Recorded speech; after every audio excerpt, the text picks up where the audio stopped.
Alors, on va commencer par parler de la loi uniforme à support fini. Alors, une loi uniforme finie, donc c'est une loi discrète. Il y a les théorèmes qui sont à connaître par cœur parce qu'ils donnent les définitions et les théorèmes sont à connaître par cœur dans cette leçon-là, parce que les définitions donnent les lois de probabilité des variables aléatoires qui obéissent à certaines lois, et les théorèmes permettent de connaître les espérances et les variances. Alors, x suit la loi uniforme sur l'intervalle 1n d'entier, donc sur l'ensemble 1, 2, 3, etc. jusqu'à n. Alors, la notation là, elle est un petit peu différente. L'année dernière, vous avez peut-être vu x suit la loi avec une tilde comme ça. Ben, par exemple, la loi normale centrée réduite, c'était n01. Il y avait une tilde. Bon, la notation de tilde est plus tellement usitée. Bon, même si vous l'utilisez, on comprendra. À la place, on utilise plutôt cette notation-là de cette sorte de flèche, voilà, un petit peu arrondie, j'en sais rien, je ne sais pas comment la décrire, mais enfin vous la voyez. Donc ça signifie que le support de cette variable aléatoire, c'est l'intervalle d'entier 1n, et la probabilité que x soit égal à k, c'est 1 sur n, quel que soit k. Donc en fait, c'est rien d'autre qu'une loi d'équiprobabilité en réalité. Bon.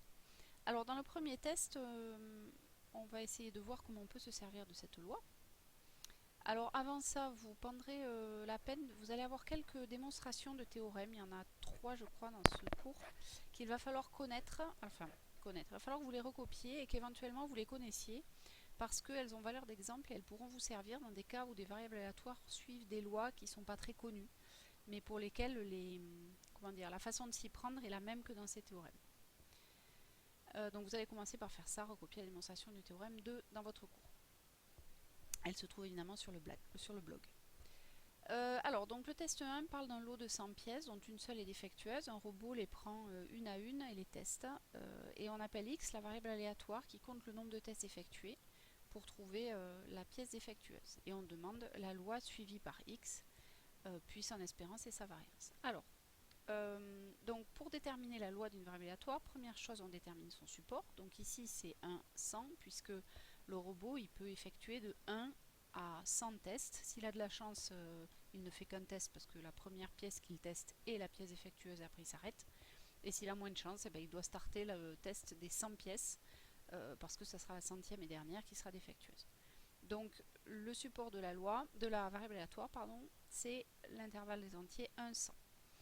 Maintenant, si je prends un entier k qui est dans ce support, alors qu'est-ce que l'événement x égale k? Eh bien c'est l'événement le robot a effectué k tests. Parce qu'il va falloir calculer la probabilité. Donc il faut décortiquer un petit peu cet événement. Ça veut dire que les k-1 premières pièces testées étaient bonnes, et c'est uniquement la kème qui était défectueuse. Par conséquent, si je dois calculer la probabilité que x soit égal à k, alors il faut que je fasse un petit peu de dénombrement. C'est la probabilité que la kème pièce testée soit défectueuse et que les k-1 précédentes marchent, divisé par la probabilité d'avoir testé k pièces. Voilà, par la possibilité d'avoir testé k pièces. Alors, les tirages au sort, si on regarde un petit peu du robot, ils sont effectués à des tirages au sort sans remise, des pièces les unes après les autres. Autrement dit, ce sont, si vous voulez, des listes. S'il fait k test, ça veut dire qu'il a fait une k-liste d'éléments de x oméga, si vous voulez. Et alors, une k-liste d'éléments de x oméga, c'est un arrangement, si on se souvient.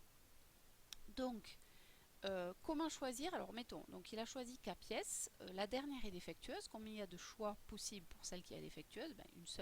Un seul choix possible, parce qu'il n'y a une seule pièce défectueuse, qu'on multiplie par le nombre de façons de tester k-1 pièce parmi les 99 autres.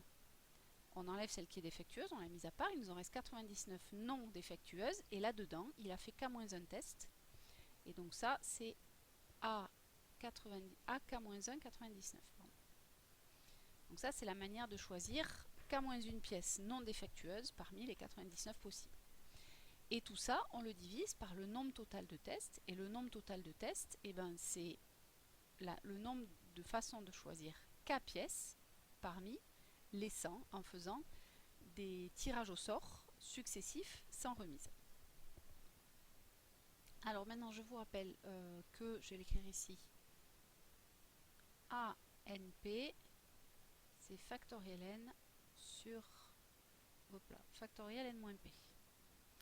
Donc ça nous donne ici factoriel 99 sur factoriel 99 moins k moins 1. Hop, j'agrandis un peu le trait de fraction. Tout ça sur factoriel 100 sur factoriel 100 moins k. Alors au numérateur, j'ai oublié le factoriel ici. Alors ça nous fait ici, je vais multiplier le numérateur par l'inverse du dénominateur. Ça nous fait donc factoriel 99 sur, alors qu'avons-nous ici? 99 moins k moins 1, ça fait 100 moins k. Factoriel.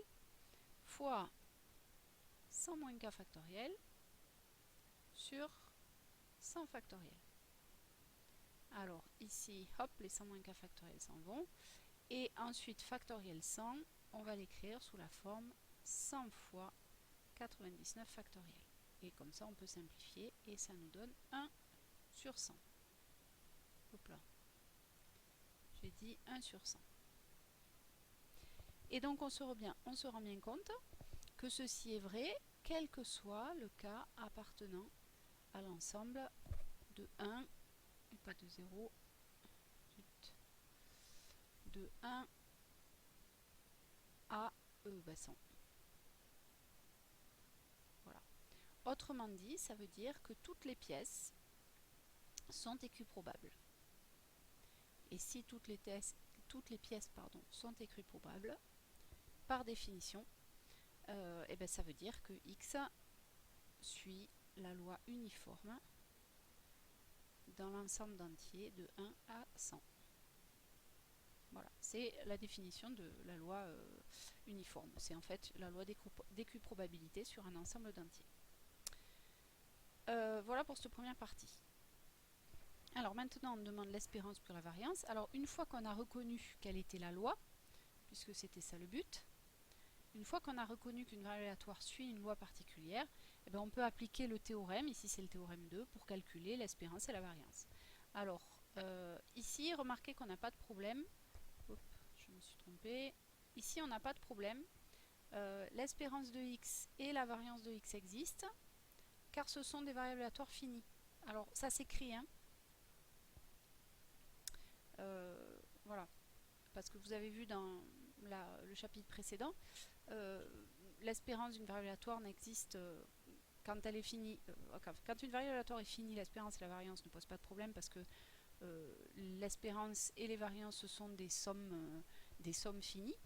Mais quand ce sont des variables aléatoires à support infini, là, avant de parler d'espérance et de variance, il faut parler de l'existence parce que ça tient à la convergence de certaines séries.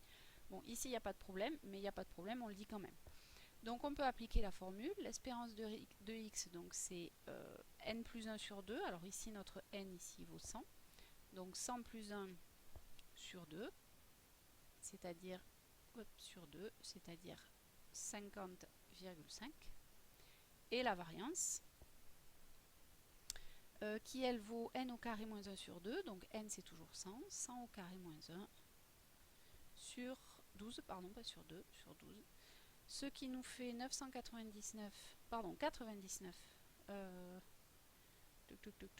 qu'est-ce que j'ai dit, non c'est ça, 9999 sur 12.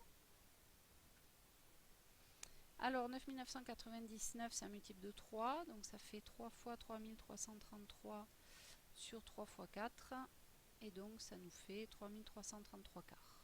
Voilà. Bon, ça donne un grand nombre, peu importe. Espérance et variance, voilà les réponses au test 1.